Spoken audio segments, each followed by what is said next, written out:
वहीं लखनऊ में मिशन शक्ति के चौथे चरण का शुभारंभ कर सीएम योगी ने महिला सशक्तिकरण रैली को रवाना किया। इस दौरान प्रमुख सचिव गृह संजय प्रसाद समेत मुख्य सचिव दुर्गा शंकर मिश्रा और सीएम सलाहकार अवनीश अवस्थी भी मौजूद रहे। वहीं कार्यक्रम के दौरान सीएम ने कहा, अगर कोई महिला की सुरक्षा में सेंध लगाने का दुस्साहस करेगा तो सख्ती के साथ निपटने के आदेश भी दिए गए। वहीं महिला सशक्तिकरण रैली को रवाना करने के बाद सीएम योगी ने लोक भवन में मिशन शक्ति अभियान के चौथे चरण के तहत विभिन्न क्षेत्रों में उपलब्धि हासिल करने वाली महिलाओं को सम्मानित किया। महिलाओं और बालिकाओं के कल्याण प्रिय हुआ ही महिला संबंधी अपराध को नियंत्रित करने में और अपराध करने वाले अपराधियों को दंडित करवाने में उत्तर प्रदेश देश के अंदर अग्रणी राज्यों में आज देखा जा रहा है। मिशन शक्ति अभियान की सफलता का ही परिणाम है कि आज भारत सरकार ने भी महिला सुरक्षा के लिए चलने वाले अभियान का नाम मिशन शक्ति ही रखा है। और यह इस बात को दिखाता है कि हम कोई भी इनिशिएटिव लेंगे जो समाज में व्यापक जागरूकता का कारण बने, समाज के सम्मान और स्वावलंबन से जुड़कर के बने, उसको धीरे धीरे करके राष्ट्रव्यापी बनने में कोई देर नहीं लगती। आज का यह कार्यक्रम मिशन शक्ति के चतुर्थ संस्करण को जो कल से प्रारंभ होना है, इसके प्रति जागरूकता के कार्यक्रम को आगे बढ़ाना है। मिशन शक्ति के चौथे चरण का शुभारंभ किया गया और देखिए इस दौरान सीएम योगी ने सख्त आदेश भी दिए और बताया कि किस तरह से महिलाओं की सुरक्षा में जो यूपी है वो अग्रणीय राज्यों में है। अगर कहीं अपराध होता है महिलाओं के प्रति तो वहां पर सख्त कार्रवाई करने में यूपी सबसे आगे है और इस पर लगाम भी लगा, ऐसा नहीं है, लगाम भी लगा है। तो चौथे चरण का शुभारंभ किया सीएम योगी ने। महिला सशक्तिकरण इस दौरान रैली को भी रवाना किया गया।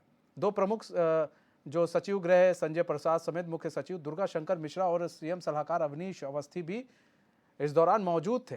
वहीं कार्यक्रम के दौरान सीएम ने कहा कि अगर कोई महिला की सुरक्षा में सेंध लगाने का दुस्साहस करेगा तो सख्ती से निपटने के आदेश भी दिए गए हैं। इसको समझने की बहुत ज़रूरत है क्योंकि अक्सर देखा जा रहा है महिलाओं के प्रति अगर अपराध जिस तरह से बढ़ रहे हैं उसको लेकर सीएम योगी का ये बयान काफ़ी कुछ कहता है। उन्होंने साफ शब्दों में ये कह दिया है कि भाई महिलाओं की सुरक्षा में सेंधमारी अगर किसी ने की, उनके साथ खिलवाड़ करने की कोशिश की तो वो बख्शा नहीं जाएगा, वो चाहे कोई क्यों ना हो। और उन्होंने बताया कि इस तरह से जो महिलाओं जो अपराध बढ़े थे महिलाओं के प्रति उत्तर प्रदेश में, किस तरह से उस पर अंकुश लगाने का काम किया जा रहा है और उसमें उत्तर प्रदेश अग्रणीय राज्यों में से एक है। तो कई जो पुलिस ऑफिसर हैं, जब महिला सशक्तिकरण रैली निकाली गई वो भी मौजूद थे, कई अधिकारी भी मौजूद रहे इस दौरान और यहाँ पर देखिए महिलाओं को सम्मानित भी किया गया। तो ये एक अच्छी पहल है उत्तर प्रदेश सरकार की। फिलहाल बीजेपी की तरफ से ये हर जगह चलाया जा रहा है महिला सशक्तिकरण को लेकर, तो ये एक अच्छी पहल है और इस पहल के तहत काम किया जा रहा है। बीजेपी जो है इस पहल के तहत काम कर रही है और ये बताने की कोशिश कर रही है कि हमारे समय में महिलाएं कितनी सशक्त हैं और महिलाओं को बीजेपी किस तरह से आगे बढ़ा रही है। आपने देखा होगा कि हर रैली और हर मंच से महिलाओं की बात बीजेपी के, अगर छोटा कार्यकर्ता है तो वो भी करेगा, बड़े नेता हैं वो तो कर ही रहे हैं, तो महिलाओं की बात हर मंच से की जा रही है। आधी फीसदी आबादी महिलाओं की है और सब चाहते हैं महिलाएं आगे बढ़े। जय त्रिपाठी हमारे साथ जुड़ चुके हैं, लखनऊ से लाइव जुड़ चुके हैं हमारे संवाददाता। जय, महिला सशक्तिकरण की बात अब बीजेपी की तरफ से जोर शोर से की जा रही है। ऐसा नहीं है कि कोई बड़ा नेता कर रहा है, छोटे से लेकर हर एक बड़ा नेता महिला सशक्तिकरण की बात की जा रही है। आपने देखा होगा चौथे चरण की रैली को आज रवाना किया गया और सख्त संदेश भी दिया गया है। ऐसे जो लोग होते हैं जो महिलाओं के प्रति जो सही नहीं होते, उनको एक सख्त हिदायत भी दी गई है, भैया सुधर जाओ ना सुधार दिए जाओगे। देखिए मनीष जी, बिल्कुल जिस तरीके से बात किया जाए तो महिला सशक्तिकरण और मिशन को लेकर लगातार योगी आदित्यनाथ जागरूक दिखाई पड़ रहे हैं। और चाहे वो जिस तरीके से आप देखें, समय समय पर लोक भवन में कहीं ना कहीं वो महिलाओं को लगातार कहीं ना कहीं सम्मानित करते हैं और उनको मजबूती प्रदान करते हुए नजर आते हैं। वहीं अगर आज की बात कर ले तो आज जिस तरीके से उन्होंने जो है महिला सशक्तिकरण को लेकर हरी झंडी दिखाकर कहीं ना कहीं रवाना किया और साथ ही बताते हुए नजर आए कि हमारी महिलाएं पूरी तरह से मजबूत हैं और कहीं भी किसी क्षेत्र में कहीं भी पीछे नहीं है। लगातार अगर जिस तरीके से बात करें तो महिलाओं को लगातार बढ़ावा देने के लिए कहीं ना कहीं भारतीय जनता पार्टी और या सरकार कहीं ना कहीं कटिबद्ध नजर आ रही। तो जिस तरीके से देखा जाए तो लगातार कहीं ना कहीं महिलाओं के प्रति जागरूकता साफ नजर आ रही।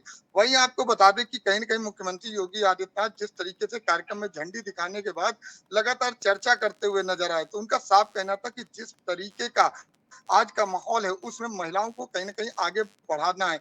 महिलाएं क्योंकि पुरुषों से कंधा मिलाकर लगातार चल रही हैं और जिस भी क्षेत्र में देख लें आप, उस क्षेत्र में महिलाएं कहीं ना कहीं आगे बढ़ती हुई नजर आ रही। साथ ही साथ उन्होंने अधिकारियों को भी निर्देश दे दिया है कि यदि अगर महिलाओं की सुरक्षा में कहीं पर किसी तरीके की कोई सेंधमारी हो रही या कहीं पर कोई कमी रह रही तो ये कतई बर्दाश्त नहीं किया जाएगा। महिला को कहीं ना कहीं जिस तरीके सुरक्षा और व्यवस्था मिलनी चाहिए वो पूरी मिलती हुई नजर आए। दूसरी बात उन्होंने सबसे बड़ी चीज कि उन्होंने कहा कि बहुत लोग ये बातें करते कि महिलाएं पढ़ी लिखी नहीं, महिलाएं तरह तरह की बातें करते हैं। उनको लेकर उन्होंने साफ किया कि महिलाएं अपने देश में जागरूक नजर आ रही। वो वही महिलाएं हैं जिनको लोग कहते पढ़ी लिखी नहीं, लेकिन आज वो महिला सशक्तिकरण के द्वारा कहीं ना कहीं अलग अलग क्षेत्रों में कार्य करते हुए नजर आ रही। चाहे वो आंगनबाड़ी के माध्यम से देख लें, आप सीबी के माध्यम से देख लें, कई ऐसे माध्यम है जिसके माध्यम से लगातार महिलाएं जागरूक है, कार्य करती हुई नजर आ रही। तो ऐसे में जब महिलाएं कहीं ना कहीं पुरुषों के साथ कंधे से कंधा मिलाकर चल रही, तो ऐसे में महिलाएं कहां से पीछे रह जाती हैं। तो कहीं ना कहीं माना जाए तो महिलाएं पूरी तरह से जागरूक है, तो उनको आगे बढ़ाने के लिए मुख्यमंत्री योगी आदित्यनाथ पूरी तरह से जागरूक दिखाई पड़ रहे हैं और समय समय पर कहीं ना कहीं उनको सम्मानित भी करते नजर। आज की ही बात कर लेते हैं जिसमें 25 महिलाओं को कहीं ना कहीं उन्होंने सम्मानित किया और 3 को तो कहीं ना कहीं विभूतियों द्वारा सम्मानित किया गया।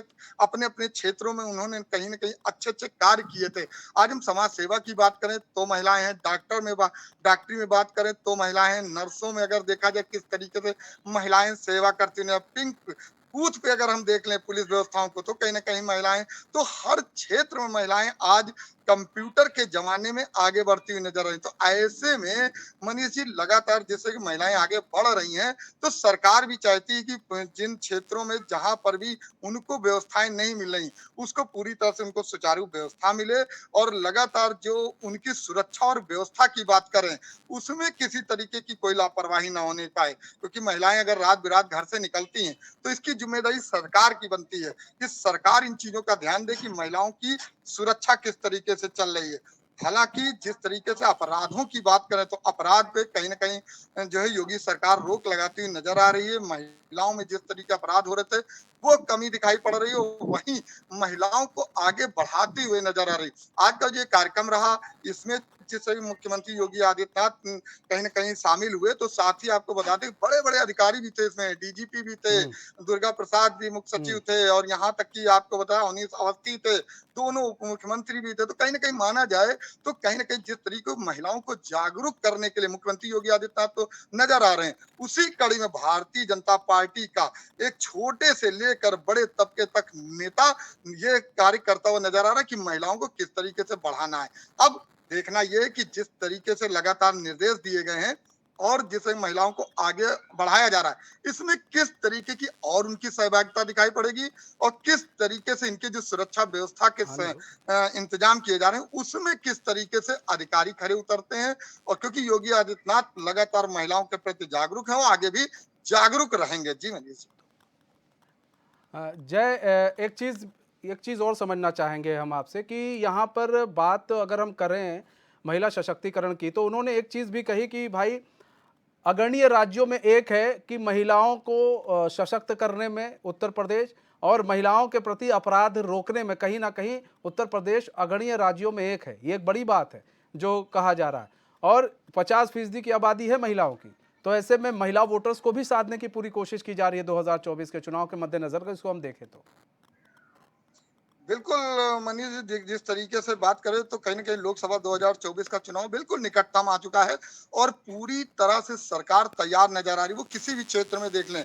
हम अगर बात कर लें तो पिछड़े वर्ग को जिस तरीके से उन्होंने किया, सामान्य वर्ग का, तो महिलाओं को लेकर उन्होंने जिस तरीके से जागरूकता दिखाई, उनका साफ कहना है कि महिलाएँ कहीं पर भी किसी तरीके से पीछे नहीं रहना चाहिए। अभी आप देख लीजिए महिला आरक्षण बिल को किस तरीके से उन्होंने ज़मीं पर उतारा है। कहीं न कहीं महिलाओं की अगर हम बात करें, 3 तलाक को किस तरीके से उन्होंने जमीन पे उतारा है। तो अगर महिलाओं की बात करें तो कहीं न कहीं महिलाओं के प्रति जिस तरीके से वो कार्य करते हुए नज़र आ रहे हैं, तो माना ये जाए कि आने वाले समय में जिस तरीके से चुनाव है, चुनाव में इन महिलाओं की बड़ी सहभागिता होगी। अब यहाँ पर जिस तरीके इनके वोटरों की अगर हम बात करें तो वोटर तो कहीं न कहीं महिला भी वोटर हैं। लेकिन साथ ही साथ आपको बता दें कि कई ऐसे जगह देखने को मिला जहाँ पर इस बार कहीं न कहीं महिलाएँ प्रत्याशी के रूप में खड़ी होंगी और कहीं न कहीं महिलाएँ पूरी तरह से जिस तरीके से हर क्षेत्र में कार्य कर रही, कहीं न कहीं राजनीतिक क्षेत्रों में भी उसी तरीके से आगे बढ़ चढ़ के कार्य करती हुई नजर आएँगी और लगातार जिस तरीके से महिलाओं को बढ़ाने की बात की जा रही है,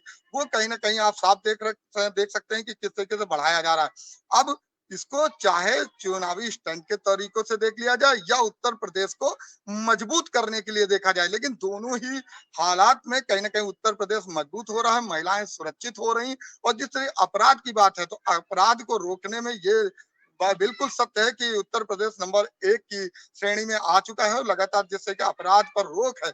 अगर हम पिछली बात कर लें, पिछले जिस तरीके जो साल गुजरे हैं, उन सालों को देखते हुए अगर अभी जब से भारतीय जनता पार्टी की सरकार रही, उसको आप देखें, तो महिलाओं को लगातार आगे बढ़ाया गया है, उनकी सुरक्षा व्यवस्था पर पूरा ध्यान दिया गया है और हर क्षेत्र में महिलाओं को कहीं न कहीं आगे किया जा रहा है। अब देखना ये है कि जब लोकसभा 2024 का चुनाव आएगा, तो यही महिलाएँ कितनी जागरूक होती हैं और जो सरकार के द्वारा दी गई उपलब्धियाँ हैं, उन पर किस तरीके से काम करती हैं और किस तरीके से खरी उतरती हुई नज़र आएँगी। जी, मनीष जी। महिलाओं को जागरूक करने की बात, 2024 का भी चुनाव नज़दीक है, 50% आबादी है भाई महिलाओं की। यहाँ पर देखिए, यहाँ पर 2 चीज़ है। बीजेपी यहाँ पर पूरे एक महिला ग्रुप को साधने की कोशिश कर रही है। आपने देखा होगा किस तरह से एक 3 तलाक का मुद्दा वो बीजेपी ने उठाया था कि देखिए हम लोगों ने एक बिल लेकर आए 3 तलाक, जो मुस्लिम महिलाएं थी उनको जो एक नासूर बना हुआ था 3 तलाक, उससे उनको छुटकारा दिया गया। तो कहीं ना कहीं एक पूरी महिला कौम को जो है बीजेपी अपनी ओर करने पर लगी हुई है कि किसी तरह महिला जो अगर 50% महिला है, अगर उनकी आबादी को अपनी ओर कर लिया जाएगा तो एक अच्छा खासा जो है 2024 के लोकसभा चुनाव में एक अच्छी खासी तस्वीर देखने को मिल सकती है। दूसरी चीज यहाँ पर एक चीज और भी समझने वाली चीज है कि एक तो यहाँ पर, और इधर ये लोग जातीय जनगणना की बात कर रहे हैं, इधर ये पूरी महिला कौम की बात करेंगे, उधर आप लोग महिलाओं के आरक्षण की बात करेंगे। तो कहीं ना कहीं बीजेपी इसमें लग रहा है कि इसमें बाजी मार ले जाएगी। हैं कि जिस तरीके की इनकी कार्यविधि है, भारतीय जनता हम्म हम्म तरीके के कार्य हैं, वो आप साफ देख सकते हैं कि लगातार कहीं न कहीं बढ़ावा देते हुए नजर आ रहे हैं। महिलाओं के प्रति अगर हम बात करें तो महिलाओं के प्रति जिस तरीके की जागरूकता साफ नजर आ रही है, वो कहीं न कहीं महिलाओं को आगे बढ़ाते हुए नजर आ रहे हैं। अब चाहे वो किसी वर्ग की महिला हो, चाहे हम बात कर लें किसी भी समुदाय की महिला हो, चाहे हम हम्म अश्वनी शाही हमारे साथ जुड़ चुके हैं, बीजेपी के प्रवक्ता हैं। अश्वनी शाही जी, स्वागत है चैनल में आपका। अश्वनी शाही जी, महिला सशक्तिकरण को लेकर काफी बढ़ावा दिया जा रहा है बीजेपी की तरफ से, और ये भी कहा जा रहा है 2024 का चुनाव है, आधी आबादी को आप लोग चाह रहे हैं कि आधी आबादी जो है आप लोग की तरफ वो देखे। वहीं इस दौरान सीएम योगी ने काफी सख्त संदेश भी दिया कि महिलाओं की सुरक्षा में सेंधमारी जो करेगा उसे बख्शा नहीं जाएगा। लगता है अश्वनी शाही से भी हमारा संपर्क टूट गया, हम दोबारा संपर्क साधेंगे। तो कहीं ना कहीं देखिए, नारी शक्ति को लेकर एक पूरा जो योजना है वो चलाई जा रही है और मिशन शक्ति के तहत ये पूरी योजना चलाई जा रही है। चौथे चरण की रैली को आज सीएम योगी आदित्यनाथ ने झंडी दिखाई, उसके बाद उसको रैली को रवाना किया, सख्त संदेश दिया गया। लेकिन यहाँ पर देखिए आधी आबादी जो है महिलाओं की है। यहाँ पर बीजेपी गरीब महिलाओं की बात कर रही है। वो उनका कहना है कि अगर वो गरीब की बात करते हैं, आप जातीय जनगणना की बात करते हैं, वो गरीब की बात करते हैं। वो कहते हैं महिला आरक्षण की, वो कहते हैं हम महिलाओं की बात करते हैं कि हम महिलाओं को सुरक्षा देना चाहते हैं, हम महिलाओं को आरक्षण देना चाहते हैं। आप जातीय जनगणना से थोड़ा ऊंचे उठिए और उससे आगे आप देखिए तो हमें दिखेगा कि हम महिलाओं को और सशक्त कर सकते हैं और आगे बढ़ा सकते हैं, और जो मर्दों के साथ वो कंधे से कंधा मिलाकर चलें, इसमें वो काम कर सकती हैं। और इसी को लेकर जो है बीजेपी आगे बढ़ रही है, साफ तौर पर बीजेपी के द्वारा कहा जा रहा है। लेकिन इन सबके भी देखिए, आप यहाँ पर जब बात तो हमारे साथ हमारे संवाददाता एक बार फिर से जुड़ चुके हैं। जय, देखिए यहाँ पर जब बात बार बार यही होती है कि जब चुनाव की तारीख नज़दीक है, जब बात करो विपक्ष से तो कहता है चुनाव की तारीख नज़दीक है जी, तो इस तरह के मिशन ये लोग चला रहे हैं। लेकिन जो महिलाएं हैं और जो जनता है वो सब जानते हैं। देखिए मनीष, बिल्कुल जिस तरीके से अगर हम बात करें विपक्ष की, अगर हम बात कर लेते हैं तो विपक्ष लगातार कहीं ना कहीं पहले भी सवालिया निशान उठाता था और आज भी उठा रहा है। उसका साफ कहना है कि जो ग्राफ दिखाए जा रहे हैं, जो दिखाया जा रहा है कि भारतीय जनता पार्टी ने अपराधों पर रोक लगाया है, महिलाओं को आगे बढ़ाया है, उस पर उनका साफ कहना है कि ये पूरी तरह से जिस तरीके से साफ होना चाहिए वो साफ नहीं है। कहीं ना कहीं उनका आज भी विपक्ष का मानना है कि जिस तरीके से महिलाओं को आगे बढ़ाने की बात कर रहे हैं, लेकिन उस तरीके से महिलाओं को आगे बढ़ाया नहीं गया। हालांकि अगर भारतीय जनता पार्टी, ठीक है जय, बने रहे हमारे साथ जय आप बने रहिए। अश्विनी शाही जुड़ चुके हैं, बीजेपी का प्रवक्ता अश्विनी शाही जी, स्वागत है HN में आपका। अश्विनी शाही जी, महिला सशक्तिकरण की बात की जा रही है। आज चौथे चरण जो मिशन शक्ति के तहत आज चौथे चरण में महिलाओं की रैली निकाली गई। इस दौरान सीएम योगी ने सख्त संदेश भी दिया है कि महिलाओं की सुरक्षा में कोई सेंधमारी करेगा तो बख्शा नहीं जाएगा। और विपक्ष कह रहा है कि भाई अब 24 का चुनाव है तो महिलाएं याद आ रही हैं, लेकिन सब पूरी जनता सब कुछ जानती है, महिलाएं भी सब जान रही हैं। आप लोग क्या कर रहे हैं? मनीष जी देखिए, हम लोग रोज जो है टीवी चैनलों पर यही डिबेट करते हैं और विपक्ष सिर्फ एक बात ये कहता है कि योगी जी आज कहते हैं कि मैंने ये किया, ये लोग कहते हैं इन्होंने ये नहीं किया, मोदी जी कहते हैं कि आज हमने ये किया, योगी ने ये नहीं किया। तो विपक्ष इस समय तथ्यों का अकाल है, तर्कों का अभाव है, तथ्यहीन मतलब समझिए सूखा पड़ा हुआ है। कोई रास्ता जो है मोदी योगी जी पूरे उत्तर प्रदेश में चाहे देश में इन लोगों के लिए छोड़ नहीं रहे हैं। अब अगर महिलाओं के लिए, चलिए ठीक है, इनके हिसाब से हम कहते हैं कि इनकी बात थोड़ी देर के लिए मान लें, नहीं हुआ है तो अब तो हो रहा है, अब तो मानो हो तो रहा है कुछ, तो आपने तो वो भी नहीं किया। आज जो है उत्तर प्रदेश महिला अपराध में जो है कितनी कमी आ रही है उसको भी देखना होगा। कितने लोगों को अभी एक जारी हुआ था, ये विपक्ष को शायद नहीं पता होगा, लेकिन पता भी होगा तो कहेंगे नहीं नहीं ऐसा नहीं हुआ, कि उत्तर प्रदेश में कितने लोगों को आजीवन कारावास की सजा हुई, चाहे महिलाओं के प्रति अपराध करने वाले को कितने की सजा हुई, सारा डिटेल अभी कुछ दिन पहले मीडिया ने प्रकाशित किया था, जो पिछले 6 महीने 7 महीने के आंकड़े जो दिखा रहे थे। ये अपार सफलता के रूप में मिशन शक्ति अभियान को देखा जा सकता है। बीसी सखी का योगदान जो है, देखिए किस तरीके से इन लोगों ने सोचा भी था, नहीं सोचा था, ये महिलाओं के उत्थान की बात, ये लोग देखिए किस तरीके से प्राणवायु निकालते हैं मनीष भाई। ये लोग महिला आरक्षण को इन लोगों ने नेग्लेक्ट किया और विरोध करके पास नहीं होने दिया, राज्यसभा पास करा के रख लिया। अब महिलाओं के लिए अगर हमने कानून बना दिया तो कह रहे हैं कि अब ये तो लागू कब करेंगे। ये वही वाली स्थिति हो गई कि राम मंदिर बनाएंगे, तारीख नहीं बताएंगे। अरे भाई जाओ विरोधियों, मुलायम सिंह की पार्टी हो, राहुल गांधी की पार्टी, चाहिए दर्शन करिए 24 में, भव्य मंदिर का दर्शन करिए, तारीख भी बता दिया, उद्घाटन भी कर दिया, 5 अगस्त का जो है इतिहास में लिखा गया शुभारंभ का, और अब जो है जनवरी में जाइए दर्शन करिए भव्य राम मंदिर में। वैसे ही ये लोग ये नहीं चाहते हैं कि कोई भी काम योगी और मोदी जी की जोड़ी जो है उत्तर प्रदेश और इंडिया में कुछ करे। हम लोग उन विसंगतियों को दूर कर रहे हैं मनीष जी, जो महिलाओं के साथ विसंगति थी, जो ओबीसी के साथ, मैं बार बार कहता हूं, आपके साथ मैं कई डिबेट में कह चुका हूं कि 2633 जातियों में 97 जातियों को 10% का उसका लाभ मिलता था, 1600 कुछ लोगों को नहीं मिलता था। और यही लोगों ने ओबीसी आरक्षण के नाम पर नगर निगम के चुनाव में ये कहते थे कि योगी जी जो है चाहते नहीं। अश्विनी भाई 1 मिनट रोकना चाहेंगे, राज शर्मा भी हमारे साथ जुड़ चुके हैं, कांग्रेस के प्रवक्ता हैं। राज शर्मा जी स्वागत है HN में आपका। ठीक है अश्विनी भाई, अपनी बात पूरी करें।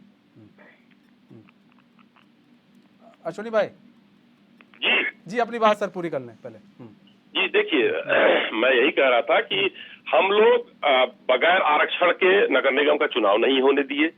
महिला सशक्तिकरण के लिए हम वो दल नहीं है कि हम नारा देंगे उत्तर प्रदेश में लड़की हूँ लड़ सकती हूँ, उत्तराखंड में जाकर भूल जाए। ऐसा हम लोग नहीं करते। हम जो करते हैं वो कह रहे हैं मिशन शक्ति का जो आगाज हुआ है, आज उत्तर प्रदेश में जो पिंक बूथ बनाए गए हैं, उत्तर प्रदेश में रात में अगर कोई भी लखनऊ शहर में महिला ये कहे पुलिस को फोन करके कि हम अकेले हैं, नौकरी, हम वर्किंग लेडी हैं, हमें घर तक जाना है, तो महिला पुलिस इसको एस्कॉर्ट करके घर तक पहुंचाती है। आज ये सुविधा किसी ने नहीं दिया था उत्तर प्रदेश में। तो ये सब महिलाओं के उसके लिए, और इतना बड़ा प्रदेश है मनीष जी, छिटपुट घटनाएं हो जाती हैं, इसमें कुछ में उसकी बात नहीं है। ये इसको भी हम लोग रोकने पर, लेकिन जो ये लोग वन डिस्ट्रिक्ट वन माफिया का ये लोगों ने किया था आगाज, वो अब खत्म हो गया है। ठीक है अश्वनी भाई, जवाब भी ले लेते हैं। शाहराज शर्मा जी जवाब दीजिए सर। सर मिशन शक्ति के तहत काम हो रहा है और काम किया जा रहा है, महिलाओं को आगे बढ़ाने में बीजेपी जुटी है और साफ साफ कहा गया है, सीएम का संदेश है कि महिलाओं की सुरक्षा में सेंधमारी बर्दाश्त नहीं की जाएगी। राज शर्मा जी, राज शर्मा जी आपको आवाज आ रही है? मेरी आपकी आवाज आ रही है? जी सर बोलें सर। मैं एक बात कह रहा हूँ, कहने को तो ये बड़ी बड़ी बातें बरगद के पेड़ की तरह कुछ भी कह दें। अभी साई साहब की मैं बात सुन रहा था, ये लोग कह रहे हैं कि लखनऊ में बैठ के महिला किसी पुलिस को फोन कर सकती है, सिक्योरिटी चाह सकती है। तो मैं तो इन्हें बता रहा, ये तो 25 साल पहले भी था। अरे मुझे ही सिक्योरिटी मिल गई थी, मुझे ही घर तक पुलिस छोड़ के आई थी। ये कोई नई बातें नहीं कर रहे। दूसरी बात, ये सब महिला मिशन ये बना रहे हैं, ठीक है, लेकिन इसको चरितार्थ सही से करते हैं क्या? ये महिला को सुरक्षा दे रहे हैं? बात ये देने की है। बातें करने से, बातें तो बड़ी अच्छी अच्छी लगती हैं, साय साहब बड़ी अच्छी बातें कह लेते हैं, क्योंकि इनको टॉप टू बॉटम एक डायरी दी है जिसमें एक एक शब्द हर पन्ने का एक जैसा ही है। तो इनके टॉप के लीडर भी वही बोलते हैं, नीचे तक यही बोलते हैं। बोलने से देश या प्रदेश का कल्याण नहीं हो रहा है भाई। इनसे ये पूछो कि पुलिस के सामने औरतों को नेकेड कर दिया जा रहा है, पुलिस के सामने चांटे मार दिए जा रहे हैं। लखनऊ में मुख्यमंत्री घर के पास औरत को रिक्शे वाला छेड़ दे रहा है। आप ये बताइए, जाति, अच्छा अब आ जाइए आप बात सनातन की सरकार में। आप हिंदू के नाम पे सरकार लाए थे, अब आप हिंदू को बांट रहे हैं। पिछड़ा, अति पिछड़ा, शेड्यूल कास्ट, अति शेड्यूल कास्ट, ब्राह्मण, गरीब ब्राह्मण, अमीर ब्राह्मण, जाति जनगणना की बात आप लोग कर रहे हैं ना सर, वो कहाँ बांट? नहीं जाति, अरे बांटा तो इन्होंने ना। हम जाति गणना कह रहे, जो सुन लीजिए, हम पछी पिछड़ी ये बातें नहीं कर रहे। हम कह रहे पिछड़ा कितना, शेड्यूल कास्ट कितना, ब्राह्मण कितना, बनिया कितना, ठाकुर कितना। बाकी अभी आगे कोई बात नहीं हो रही है। बात ये जो आप मनीष भाई, मेरा ये मानना है आज के टाइम में आप झूठ बोल के ज्यादा दिन नहीं चल सकते। आपको सही बोल जो भाई। राज शर्मा जी समय कम है सर, बहुत बहुत धन्यवाद आप दोनों मेहमानों को हमारे साथ जुड़ने के लिए और अपना बहुमूल्य समय में देने के लिए।